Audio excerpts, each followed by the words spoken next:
يا نص البياعين دي والله عدد كبير البياعين حرام والله يا جماعه يعني البياعين اكثر من الزباين.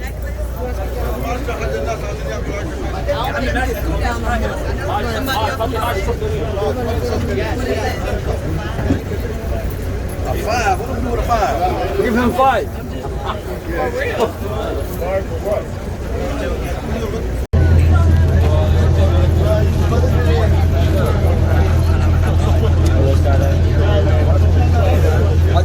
باشا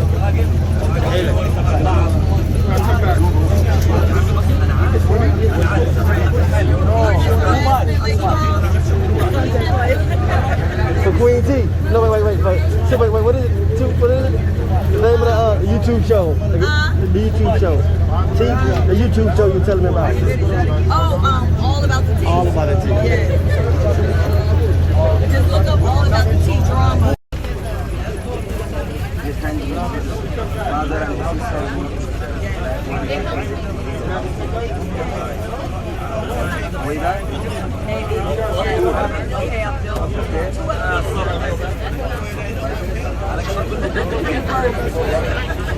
Isis today.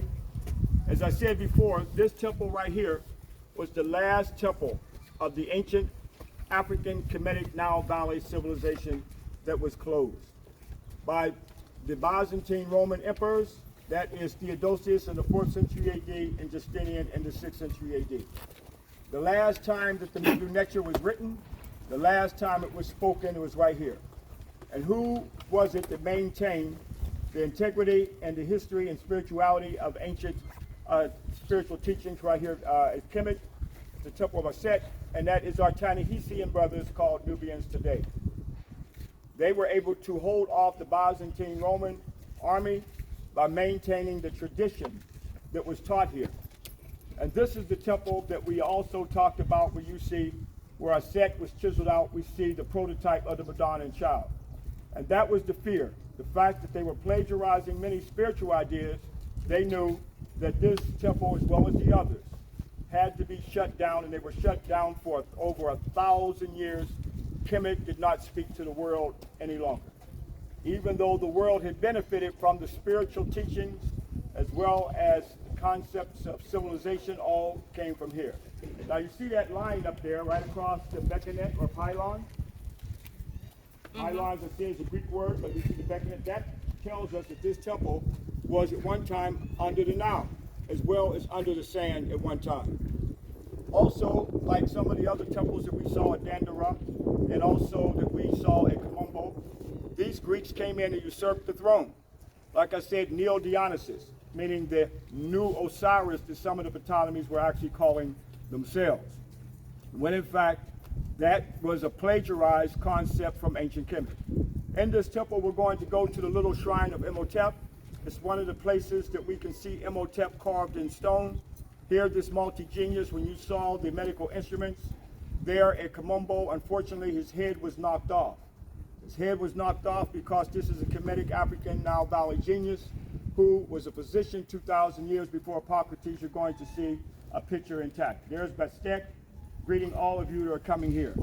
Also, we see that this temple goes back to an early period of Taharqa. The last Kemetic ruler was Nectanebo, who built to and dedicated to Heru that you see in the back. But as you look at all the various lotus columns right here, showing that they were expressing Mother Nature. But again, this was long before the Doric, this was long before the Tuscan, this was long before the Composite, and the various, as they referred to as the 5 orders of architecture. Here, Kemet was already expressing that thousands of years ago. But where we are now, this is not the original island. They actually dismantled this whole temple from the temple of Philae, that the Greeks call Philae. And because of the building of the old dam, this temple would have been under the water, so they had to UNESCO, they took and dismantled this temple and put it on this island called Angelica, even though it's still called Philae today. Had they not done that, this temple would be under the water. So again, we can see the preservation of this temple because of the historical background. But at the same time, even though the temples are here, let's also let the temples tell the truth about the history of ancient African Kemetic spirituality and the prototype of the Madonna and Child and Holy Mother and Holy Child Immaculate Conception, as well as the Holy Father Aswan. These are the stories that's got to be incorporated as many millions of people come here. This is a story that's got to be told, and we don't want to hear anything about the, people saying that they're offended because we're offending their religion. No, your religion would not even be a religion if it was not for ancient Kemet. And after all, we've been offended for 2,000 years.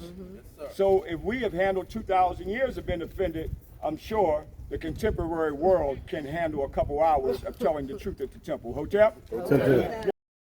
Buried here, embalmed here. Who is the nearest one to the heart? His wife.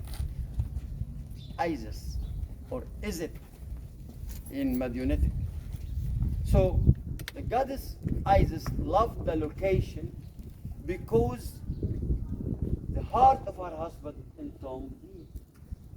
You know the story telling us that the god Osiris was killed by Set, the evil god. And the evil god cut his body into 16 pieces, spread the body everywhere of Egypt, everywhere. And here was the heart. And by this occasion, another piece also, the penis of Osiris buried, thrown in the Nile here, and the catfish eat it. That's why the Nubians, up till this minute, they never eat the catfish. We eat plenty of them. Yeah. Stopping our resurrection. Yeah. Ladies and gentlemen, what about the importance of Isis? Isis was an international goddess. African, but was international. This goddess worshipped in Greece, in Italy, even in England, and also in Asia, in Ariha, in Palestine, and near Syria also had a big temple found out there. So the symbol of the goddess Isis means Egypt, referring to Egypt. That's why when you go to the Egyptian embassy in London or Egyptian embassy in the States, the first thing you see in the main gate is the relief or the picture of the goddess Isis. It means that's Egypt. Isis, symbol of faithfulness. Very faithful lady. Very faithful. No doubt of that. When her husband was killed, she never married. All her life, widow. And weeping her husband. How great he is, and weep. How faithful Osiris was, and she wept. That's why she got all her time sad about the death, or exactly about the killing of her husband, the god Osiris. That's the faithfulness of Isis. That's the African woman, never looking for another man. She spent all her life faithful. And this is a DNA in African women up till now. I know some women in my village, her husband died she was at the age of 20, and she never married until she died. That's the DNA. That's why the DNA now in you, that's why you come here, because you like the location, you like the place, you like the culture. Unless you like, you will not come. The others prefer to go to London, Paris, you like to come here. And ask the others to come here to see the civilization. Another point I would like to attract your attention to. Look at the temple. Temple facing south. Why? All the time, the ancient Egyptians looking to the Nile. Well, enough water? More? Less? More inundation? We have to make more dams? How we protect our lands? All the eyes looking to the south. Looking to the south. That's why, from the point of view of ancient Egyptian, the southern direction is very important and the main direction. That's why the Nile here runs from south to the north. That's why when they conquered Asia, and they say the Euphrates and the Orontes River in Syria, they said for this rivers the opposite rivers. Why? Because it runs from the north to the south. Because they are accustomed to see the Nile runs from the south to the north. When you look to the south, and your hand is the west, that means the future. Dua, future. Or imidwa, imidwat in Madionetic. Imidwat, what's going around after death, means the future. And the Nile is the present time. The eastern side is the past. Who put it in the right side? The kings. The King's Valley in the western side. In my right, in this direction. So those who are in the right side called Neferu, those of a good and best spirits. Those who are the peaceful people. But again, as I said before, when the Greeks came in, they deified and worshipped African Kemetic deities. And one of the great ones, and that is the Shishada high priest, Kari high priest, was Imhotep. As we have continually said, this is where they named Asclepius after Imhotep. And as I said before, who is Imhotep's teacher? Imhotep's teacher was Tahuti. So one of the glyphs that we see up here is Tahuti. We see Imhotep with his wasket that we see that he's holding it right there. And we also see Imhotep right here. Okay, you see him right here. This is one of the few pictures and reliefs in Kemet that we have, at least carved in stone, of Imhotep, this multi-genius. An astrophysicist, Imhotep, what did he do? He built the step pyramid, the world's first stone building for his Nesu Zoser Neterket when we were in Saqqara. That's what we saw there. Now his tomb has never been found, so that clearly tells us to his genius that nobody's going to upset my Protetta or tomb of eternity. But again, he was also part of a spiritual triad. We know in Menefer the triad was who? Ptah, Sekhmet, and Nefertum. Mut was in Auset, where we left. So Imhotep was so powerful that he was incorporated into the triad as the son, the spiritual son of Ptah.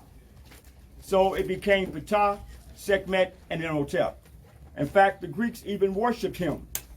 So when we say that the Greeks, when they refer to Asclepius as the god, they're referring to Imhotep as a god of medicine. Even in Homer speaks of that Kemet that they refer to as Egypt surpassed the world in medical science that you equally saw in the books in stone when we were there. So again, the multi-genius Imhotep and all the things that he had done, that's what makes him a multi-genius long before some Michelangelo. When we think of a multi-genius, we think of Michelangelo being a multi-genius. But thousands of years before Michelangelo, we have here Imhotep. And one sister, when she was on the job and or in the class rather at the university, the professor every day would come in and put down a Greek. He would put down Thales, and somebody would always have to put somebody else that would surpass that person. And I think he started with various Greeks, and every day they would come up, he'd write on the board, you know, maybe Archimedes, Socrates, and everybody else would have to come and surpass it. So she'd sit there, being the only African in her class, and watching this whole thing. And she walked up one day, and she put Imhotep, he who walks in peace, 5,000 years. It shut down the whole little thing. Nobody could pass Imhotep. So the class was over. It was closed out. All right. So that's the power when we talk about the time period of Imhotep. And I've still impressed that upon you. We still always got to grasp the time period that we're talking about here. On the fact that our Kemetic African ancestors did not dismantle and reconstruct this temple. That was done contemporary times. UNESCO, United Nations Educational, Scientific, and Cultural Organization. They're the ones who were involved in the relocation of this temple from its original island of Philae, that the Greeks called Philae, onto this island called Angelica Island. Okay, so this was not done in ancient times. This was a contemporary thing because had they not moved it, it would have been under the water.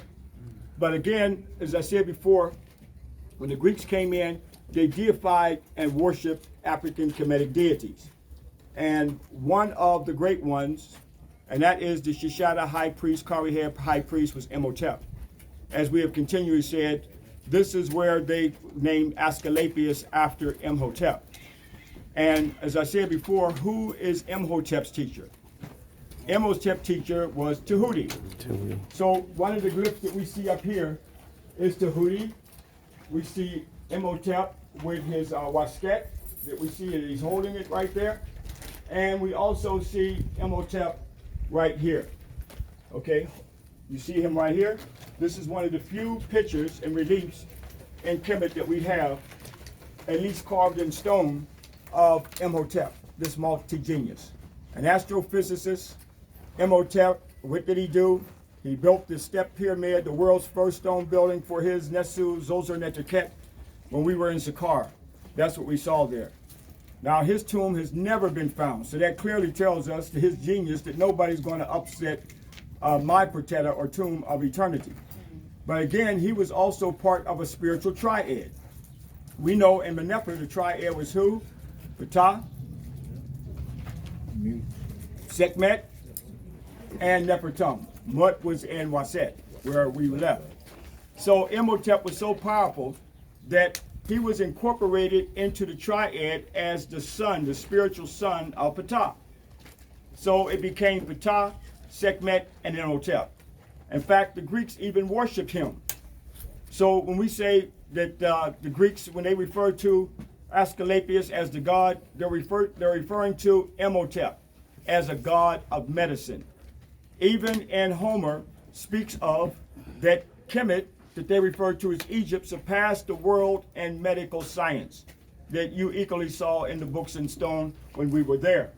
So again, the multi-genius Imhotep and all the things that he had done, that's what makes him a multi-genius long before some Michelangelo. When we think of a multi-genius, we think of Michelangelo being a multi-genius. But thousands of years before Michelangelo, we have here Imhotep.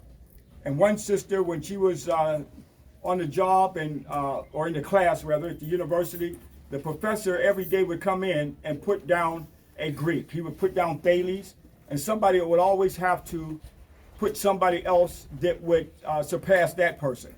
And I think he started with various Greeks, and every day they would come up, he'd write on the board, you know, maybe Archimedes, Socrates, and everybody else would have to come and surpass it. So she'd sit there, being the only African in her class, and watching this whole thing. And she walked up one day, and she put Imhotep, he who walks in peace, 5,000 years. Shut down the whole little thing. Nobody could pass Imhotep. So the class was over. It was closed out. All right. So that's the power when we talk about the time period of Imhotep. And I still impress that upon you. We still always got to grasp the time period that we're talking about here. Because everything that we were taught in Western academia, everything that we were taught in the cemetery schools, I mean the seminary schools, okay, you know, these words are very similar, okay, did not exist yet when we're talking about the spiritual system of Imhotep. Now, we also, as I said before, always try to match the phenotype to show that we're still here. Paris gets its name from per Auset. As we've been saying, when the Romans took Auset, the Black Madonna Auset, to Gaul and to Britannia and Germania. That's why when the Notre Dame, here that oblong shape got its design from here. When that Notre Dame caught on fire, the one thing that I said I hope didn't burn is the Black Madonna of Notre Dame. Because that Black Madonna is Auset. That Black Madonna is a leftover prior to the development of Western version of Christianity when the Byzantine Romans were formulating that idea from ancient Kemet. Formulating it because when Augustus Caesar, as I said, who was fighting Cleopatra and Mark Antony, he did not want Auset to be there anymore because she personified herself as Auset, so they had to change it around. We'll take this Murray love from Kemet, and we'll make a Mary, and we'll take the Madonna and child, and then we'll make this European version of it. So this is important. You go to Paris, then think about Per Auset. Think about the name Paris came from here, Per Auset. This is very important for us to understand. Think about the things that were stolen. One of the Tekkenus that was taken from here, as well as in front of the temple of Ipit-Rasut and Ipit-Asut. There we can see where Champollion tore down that one, so it's in De La Concorde Square today. So our story is all over the world, brothers and sisters. But during the development of Christianity, this temple was used for a church. This is where they started to demonize and vilify, as we see the Coptic cross right in the face of Auset, right here. Again, trying to, destroy the original story. Every conqueror that came in wanted to impose their way, even though a lot of times it was a corruption of the spiritual system. The only ones who did not do that are the Ta-Nehisians, or Nubians, like Taharqa and Shabaka and Pianki, because they were indigenous to the Nile Valley civilization, brothers and sisters, not the Persians and Assyrians. They came in as destroyers, and the Hyksos, all right, and others, in the Ottoman Empire, and the Arabs who came in 641 AD. So everyone imposed their way of life, but at the same time extracting spiritual ideas that predated their system by thousands of years. So let's give, by the way, your undivided attention. That's the goddess here, the goddess Isis, all the time. Above her head, you can see the chair. By the way, another boat is on its way, so we can. Another boat is on its way.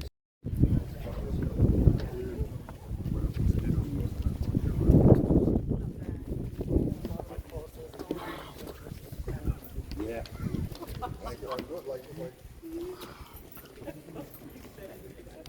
Now, before we go up there, we also want to look at the fact that here's a set. Look at her chiseled out right here. Why did they chisel her out? See her right there? We can still see the print there, even though it's chiseled out. She's lactating, breastfeeding her holy child, Haru. So when they came in here, they knew they had to chisel these things out. Shut the temple down. Kemet did not speak to the world as it did for thousands of years. So we see quite a few of them here of Auset right here.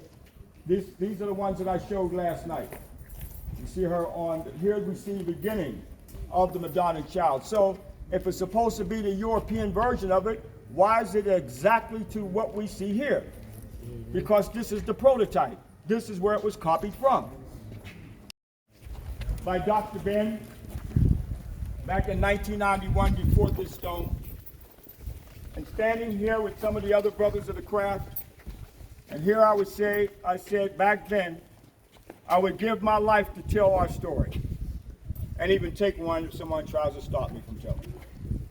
So this also tells us that this stone is of Taharqa, that this temple predates the Greeks, because this is Taharqa stone right here. And that's why it's a special place for me, for those many years ago, been raised by the Grand Master Teacher, Dr. Yosef Yakinen, who is initiated into the craft of Amun-Ra, a craft that's still in existence, even though not exposed, but keeping a lot of the spiritual teachings underground. And just like all the other arks over there, you will see the Ark of Auset that was taken out of this Holies of Holies, or Ankh-Manu, and carried over to Bigger Island, that, by the way, pointed out to you, that represented her husband, that she was joined with him. Even though it was part of his body, was over there, she still had to be one with him. But we'll go up here to the upper part before the was taken out from. But I think one of the most powerful reliefs that we see in this area right here is the relief of Auset. You have to face me. You have to face me. The relief of Auset, who's going to, we'll wait till everybody gets in.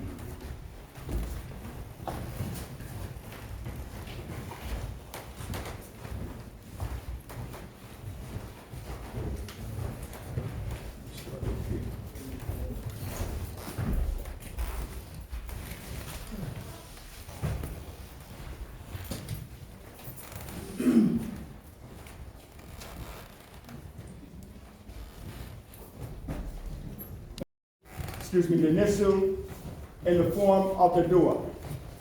He's in the form of the dua, and what is that dua or admiration for? Praise. Praise, but praise to what? The stars. What star is that? Asset. The star is Asset. So why is it being praised? What's happening here? When that star comes, what happens? The new year. Transformation. Okay, let's bring it to you in Christianity.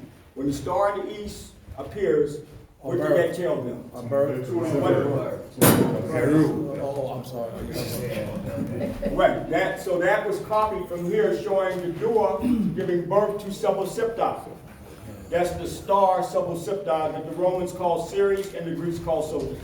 When that star appeared, that meant that at December the 25th, the sun was born. And that, who is the personification of the sun? Haru. Haru. So Haru is going to be born at this time because that star was perpendicular to the star system, the star Ra, that was the personification of Haru. So here we see the story that the evil brother who cut up a star, who is holding the scepter, it never touches the ground, 360 degrees of the living perpendicular.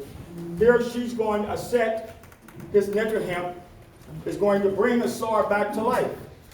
But how is she going to bring him back to life? She's holding up in her hand a beautiful relief right here, the Netrahemp. That means the divine life. She's going to raise him up because from that Netrahemp, it represents her womb, her uterus. Out of that womb will be born the holy child Haru.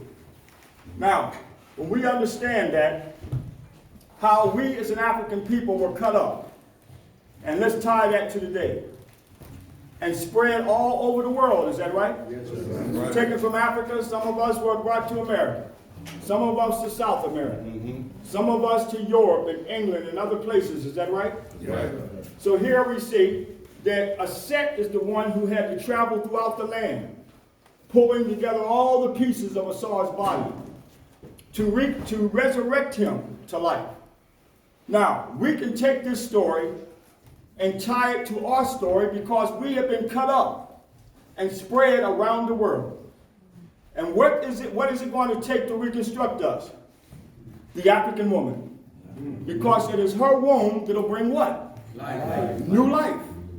By her having new life and reconstructing us, then we can be a people for eternity.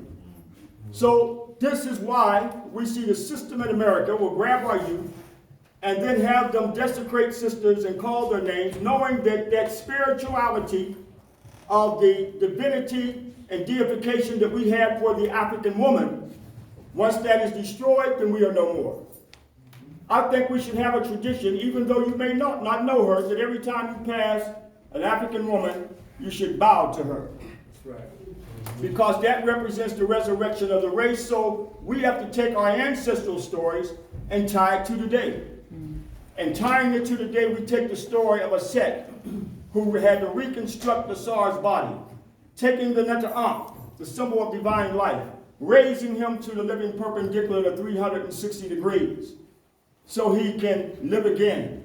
And he symbolizes what? Resurrection and salvation, because he is the ruler in the afterlife. And I think that these books in stone gives us a tradition that will help in our emancipation, our continual emancipation. And that's the mental part of our emancipation, brothers and sisters. So I think that this is what we have got to get back to. And these books in stone, as though our ancestors wrote, as though one day we would forget our story. But as long as these books are in stone are here, we can reconstruct our story and pull it together. And not look at it as something negative or something evil that the Western world, if it was supposed to be so evil and negative, then why would they come and copy the whole thing? Is that right? Right. So you can take the picture of Aset holding up the Netrahemp and raising Asar up to the living perpendicular of 360 degrees of spiritual knowledge. Wow. Because without that, no lights, please, no lights. Because without that we would not be here. Is that right? Right. Some of you come from somewhere else? No. You came down that fallopian tube. Right. Yeah. Where were you at? Inside that room. You were inside that micro universe. Your mother. So here we see right here that Auset is giving life, holding the Neta up to the nostril of Nisu, or the king. Okay? And where does he, now let's follow his arm down here. He wants life.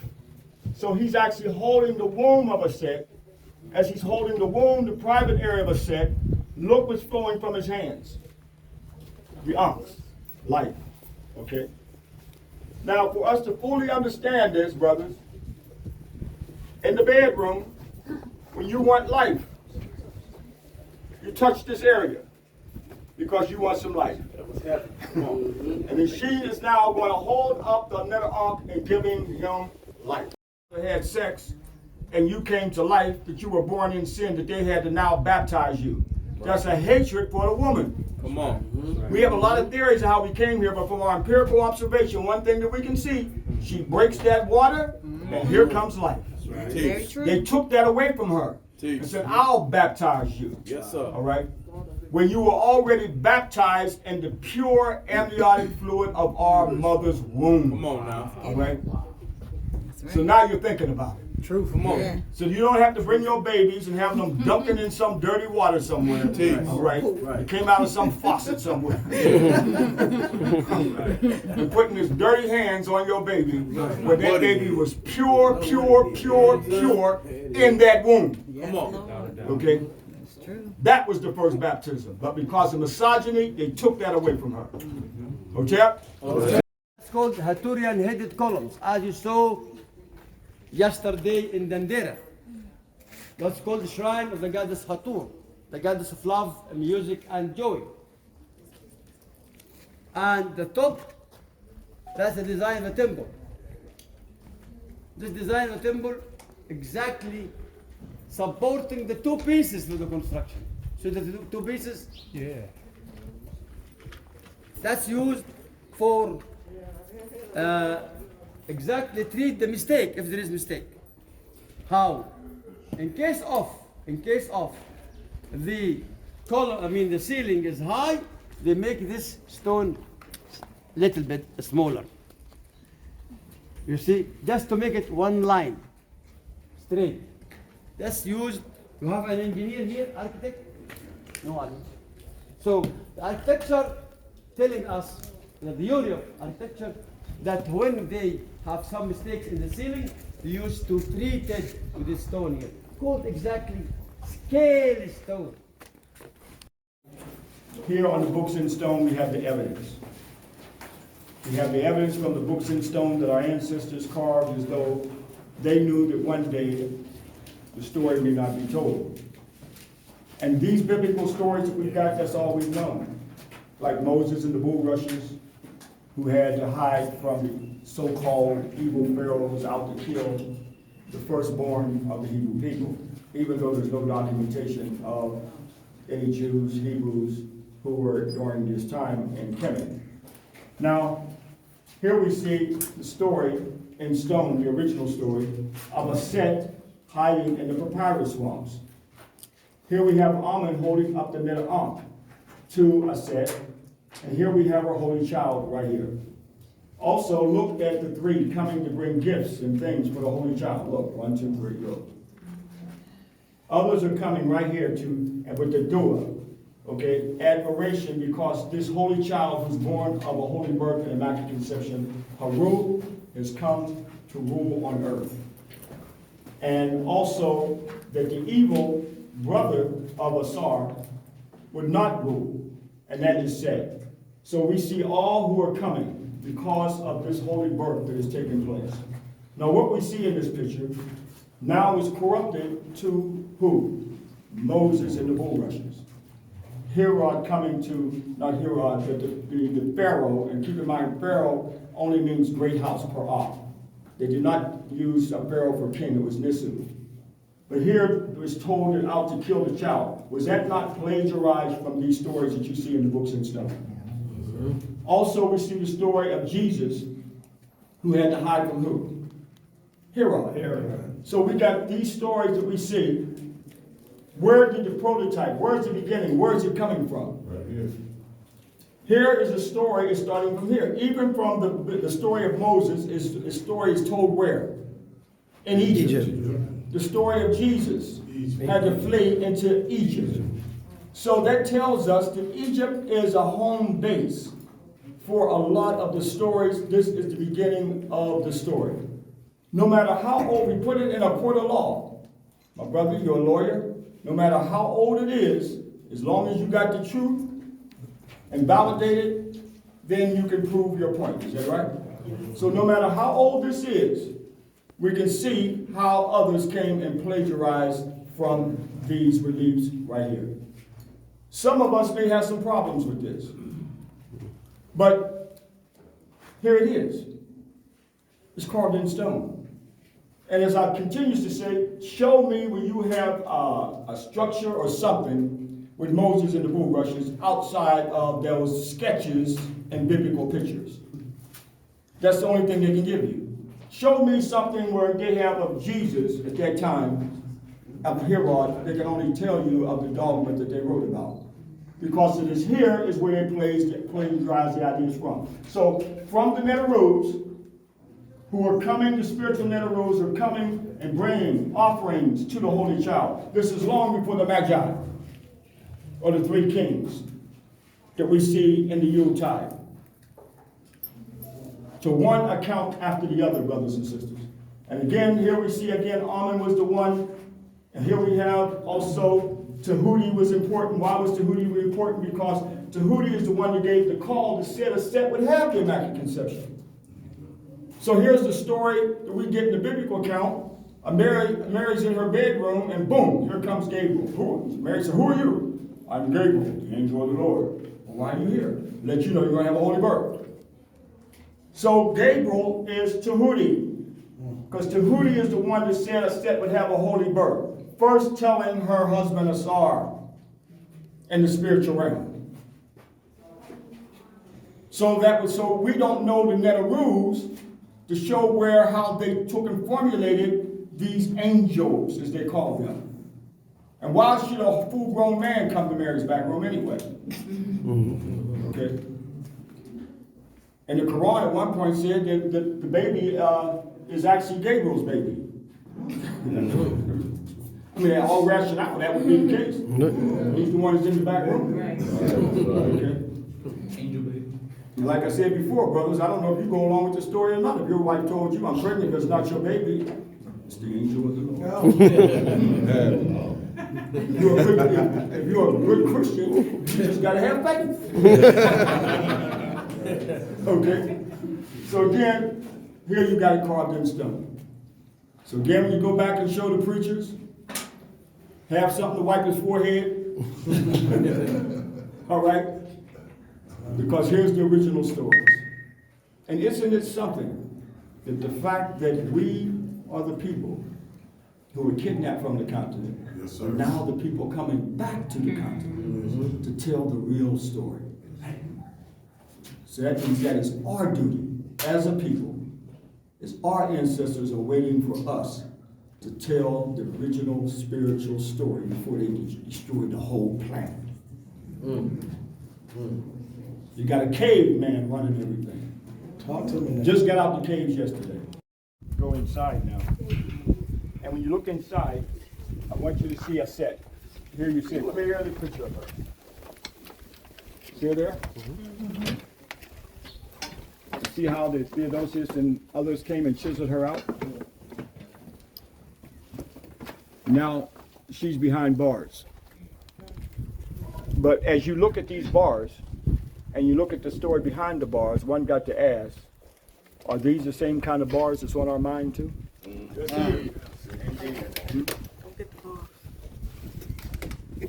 So there we see. In fact, here you can see the three concepts. You'll see Khnum in here fashioning man on the potter's wheel, long before Judaism. You also see Tahuti, who the Greeks took from Tahuti to make who? Hermes. So you got Greek philosophical thought taken from here. You got Judaism and the concept of making man on the potter's wheel in here. and also Christianity, we see also it a set.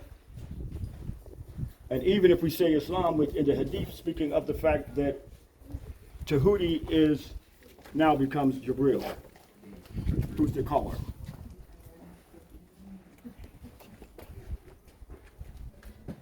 Take the shots. Okay, I have to get out the way. I'll let others. So here's the king killing the god Set, and that's reminds us later on in the Christianity when St. George killing what? St. George, he has horse, killing evil. The dragon. The dragon here means exactly a reference to the Roman emperor who completely killed hundreds, sometimes thousands of Christians, Egyptian people were killed by those Romans, especially the time of the Gladianus. And in this killing one, in this evil emperor, the Gladianus, he got 6,000. This is very important. And this is my responsibility. 6,662 soldiers from Luxembourg to stop the attacks of the enemy of the Romans called Ilgal, G-A-L-L, the enemy in the north part in the Alps.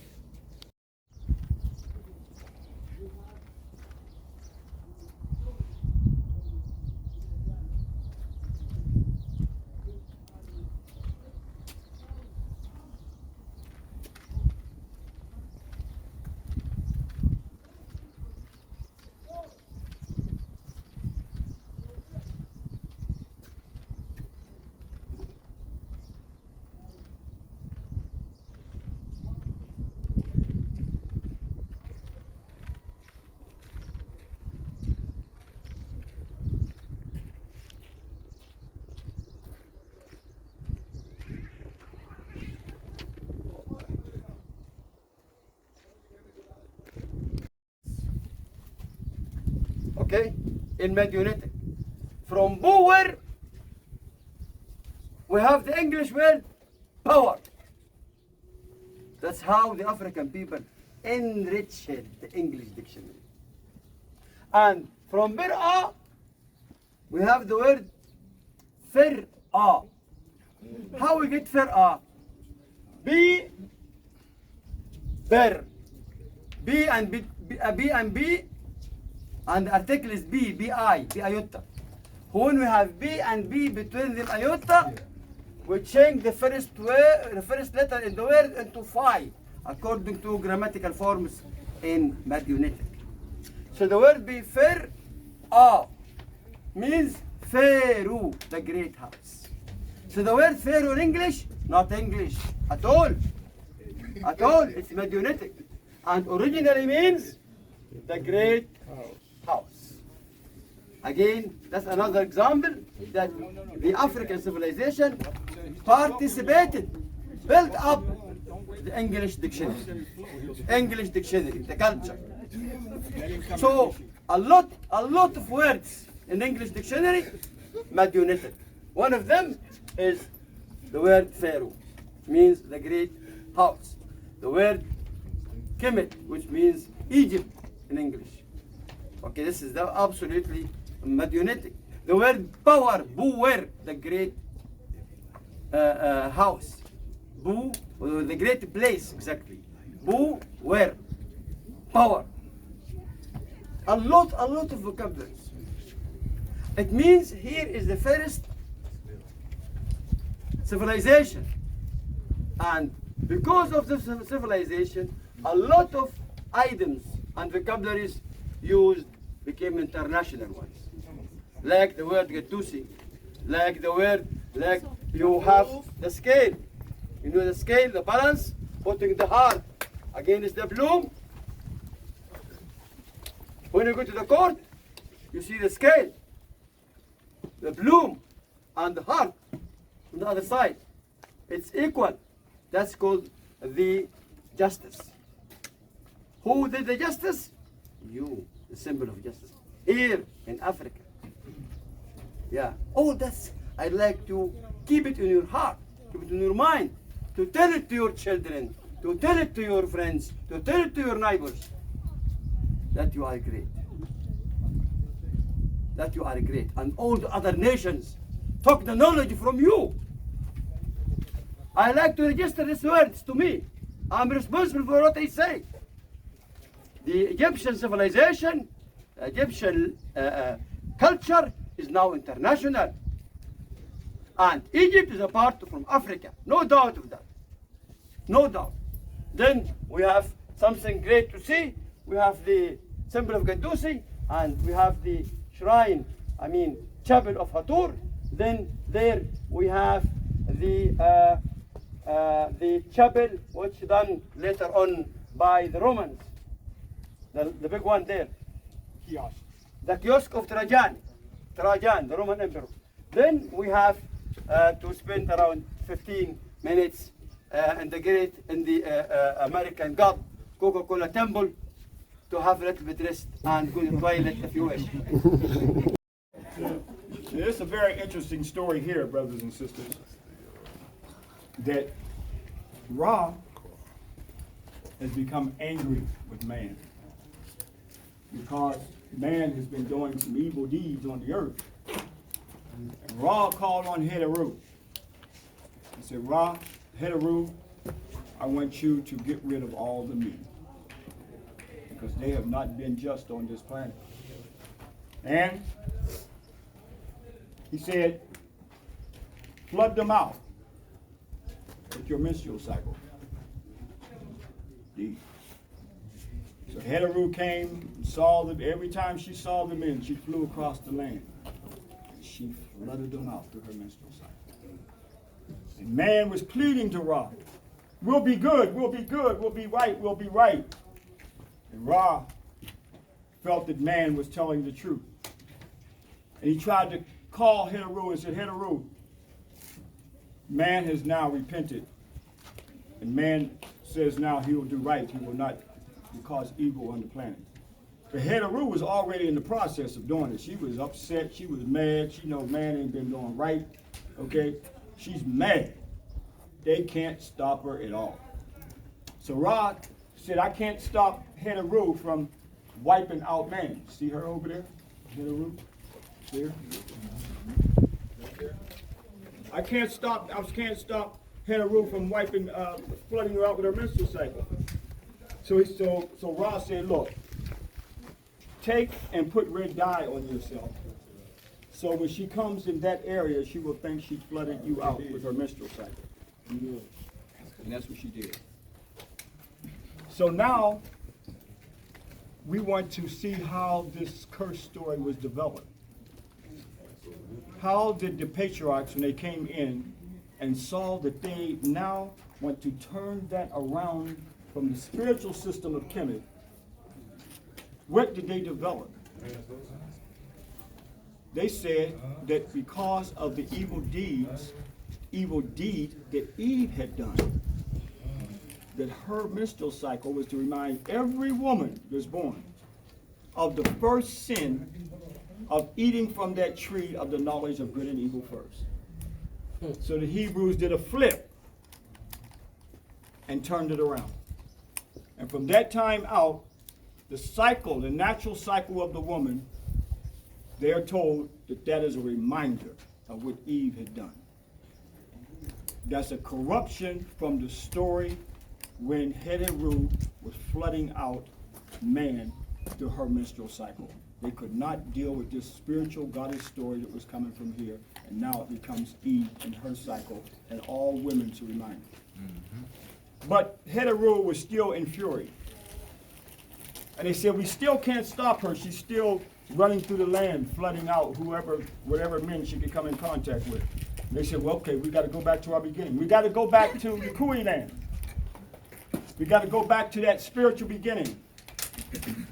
We got to go back to that original Taneto land, that original Holy Land. And here the Kui land was in the Congo. They said, you got to bring the Twa. She can do it. She can stop man. Let him bring all the instruments and then let them start playing. And Heru, she got caught up in the music. So here we see Bes, a form of Twa, playing the harp. Over here we see Bes as Imhotep Ra, playing the electric guitar. Now let me correct that because you'll go back and say they had electric guitar on the top. It looks like electric guitar right there. Okay?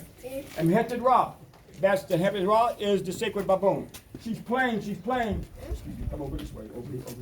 Here she's playing. Here we see Bes now is playing the tambourine. Everything is going on, music and everything. So she got caught up in the music. She got caught up in all the things that were happening. And then man was able to survive. Through the Twa. Because the Twa was able to play the instruments because they were called the dancers of God. It's Pepi II who commissioned an expedition back to the Kui land to bring back the Twa, as well as the Hora and others, to acknowledge the Twa as the first people. So it's also through the Twa again to save mankind by playing all these instruments to stop Heru from flooding out man. Look at the beautiful stories of Kemet. They predate these stories of the Western version of Judeo-Christianity by thousands of years. And we can see the spirituality in it, and nothing about the demonizing of women, but in fact we see that in Kemet it was the spirituality of the woman because she is a what? Goddess. Looking up at this big blue sky was Newt. Because as you look at Newt and you look at that sun right there, what was first, the sun or the universe? The universe. So the universe is the macro womb. So that was the spiritual system. So if someone comes to you again and start talking about Eve, then tell them about the first story, the original story that was corrupted by Western Judaic and Christian thought and incorporated in and brainwashed people as though that was real. The Adam and Eve story is real. When I was on Stevie Wonder's radio station in Los Angeles, one sister called in and she's going to fight over the whole demonizing of her own gender. I dare you talk about Eve. So I asked her, I said, so you accept that story? The reason for the sins of the world is because of what Eve did, ate from the tree of knowledge of good and evil and seduced Adam. She was quiet. Because see, she's quiet because she's thinking about it. Oh, well, you know, Adam and Eve, they were the first people. And no, that's what they told you was the first people. They're not the first people. It's a corruption. It's a mythology. It's an allegory. That all religions are made up of, allegory and mythologies. Everyone that came to power, they wanted their thing to be first, even if it was the creation of the world. But that doesn't make it fact. It was corrupted. That's right. So at least the African spirituality was based off of balance. Man and woman and African creation story were what created what? First. Simultaneously. Equal. That's right. Equal. No rib taken from the man to make the woman. They were created, a Sar and a Set were created simultaneously. That's spirituality. No one is being demeaned only to fit someone else's agenda to now have power over you. Okay? So now over here, you see the Burdette. The Burdette operates off of the pineal gland from the sun. When you saw King Tutankhamun and I showed you the gold shrine of the Ra, the sun, activating the pineal gland. Now look as I stand right here. Here you see these Uraeuses are rising up. They're rising up, and the activation of the pineal gland brings out spiritual consciousness. We took this knowledge to India. That's why to this very day they put a red dot right in the middle of their forehead. Because that knowledge was taken to India. So it had nothing to do with little white angels. That was the sun disk ring, Ra. Here during the daytime, right now, we see Ra is activating your serotonin. At night, when you go to sleep, what gives you dreams to bring you into the blackness of that dream is what? Melatonin. So there's again a spiritual law of opposites. In the daylight and also at night. All activated by the sun, Ra, to bring out spiritual consciousness and also to ward off evil. As I said, the Burdette that Haru took the sun this way. So we can see the Burdette is a symbol, goes back to Kemet thousands of years before the Rosicrucians, thousands of years before the Western world was even in existence, to represent, again, protection. Hotep.